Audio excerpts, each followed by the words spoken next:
I'll do a 3-hour lecture, and at the end of it, somebody will say, Ustad, can you just say something to motivate me, please? All this time I was making pakoda. What was I doing? Well, how are people consuming Islam now? How are we learning Islam? We're learning it from 30-second TikTok motivations, right? Get Mufti Menk will say something, or I'll say something, or somebody else will say something, and you're like, motivated, right? And then you go back to demotivated. I need a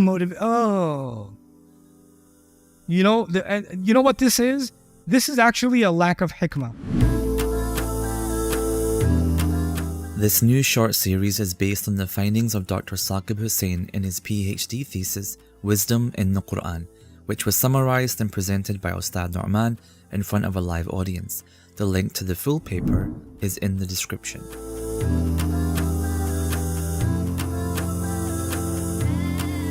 So hikmah means people don't fall for shallow things, because it's one of the things that protects your heart from becoming shallow, right? So an easy example, so we're not just reading something from several centuries ago.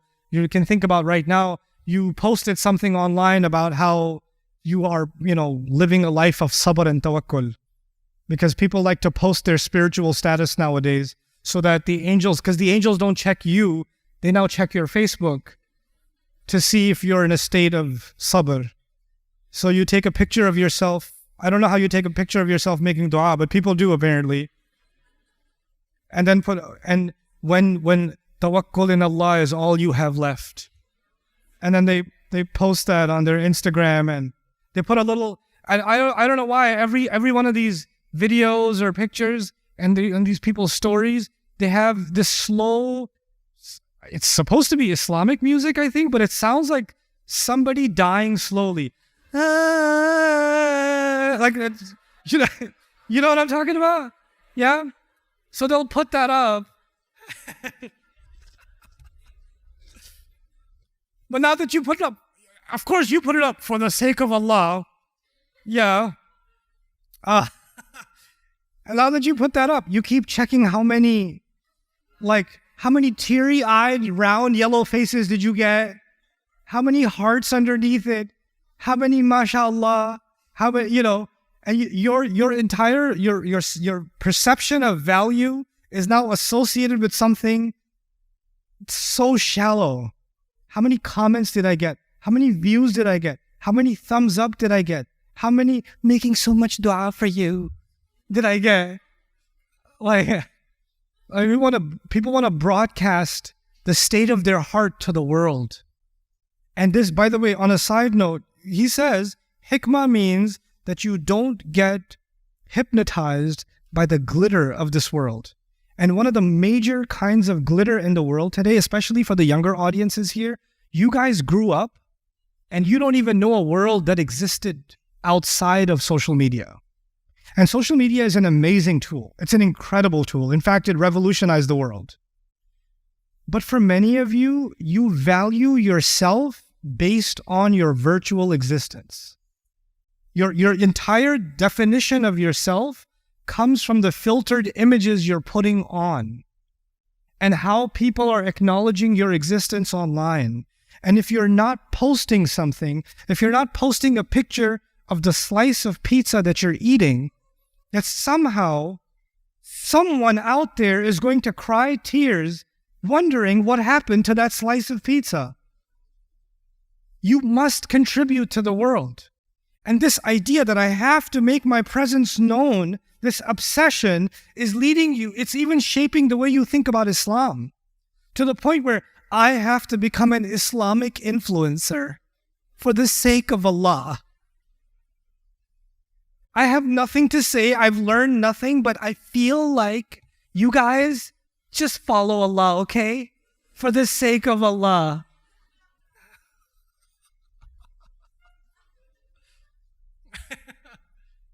And this is, hikmah is you can see something that's fluff, it's worthless, it's just glitter, it's temporary, and you don't get caught up in it. Like, it doesn't attract you. You don't feel a void. You're not drawn to it.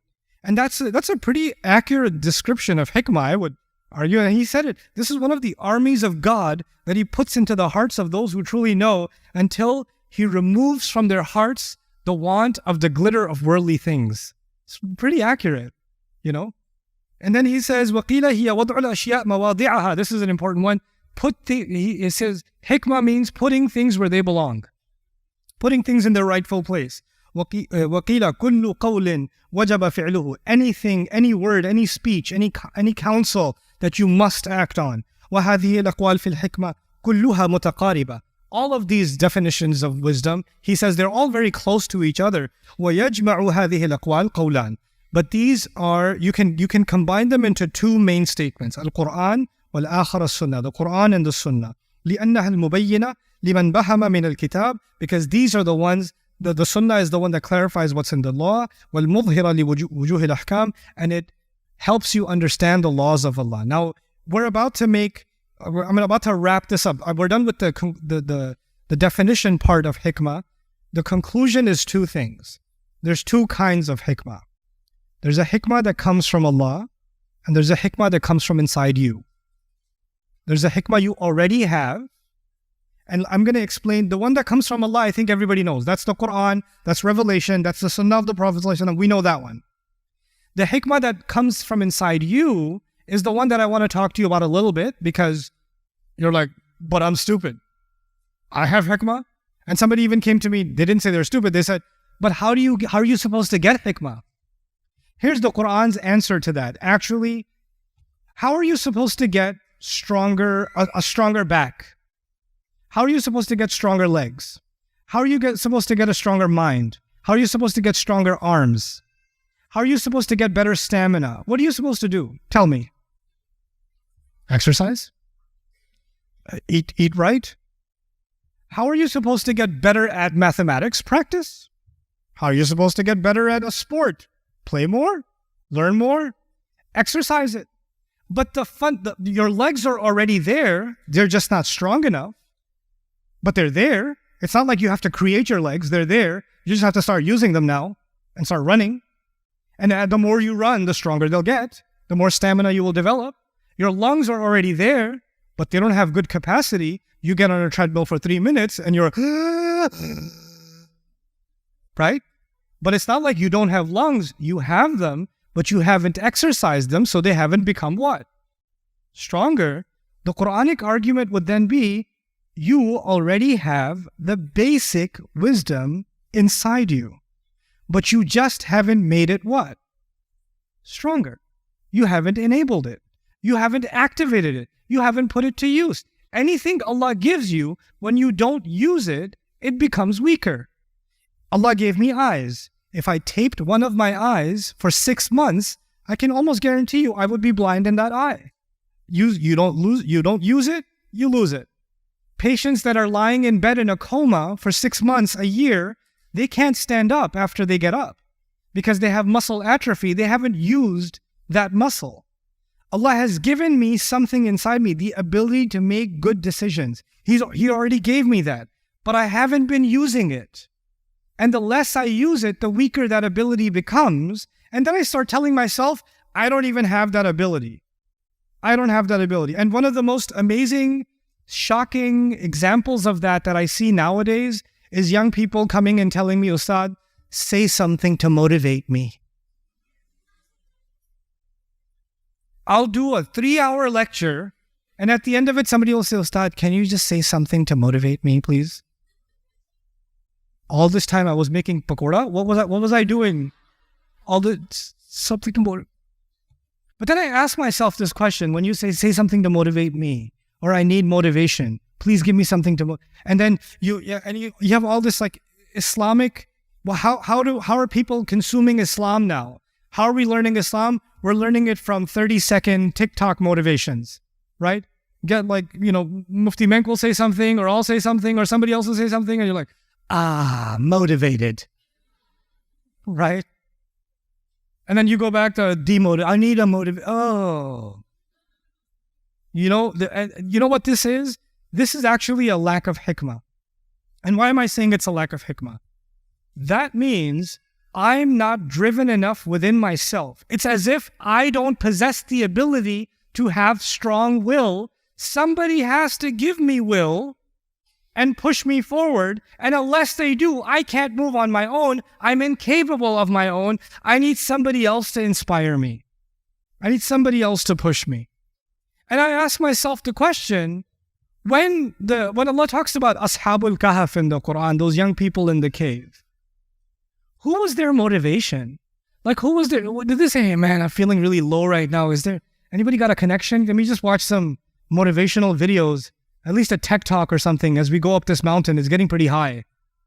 You know, what motivated them? Something inside them that's very powerful was already there for them to be able to challenge their entire society even at a young age. Isn't that true? It's not like something that came from the heavens or they became prophets. They were just regular young guys. That's who they were. But they were motivated. What I'm trying to tell you is, it's actually a very empowering message in the Quran that the fundamental hikmah, the fundamental wisdom, the fundamental nature, good nature, and the ability to do the right thing is already inside you. It's already inside you.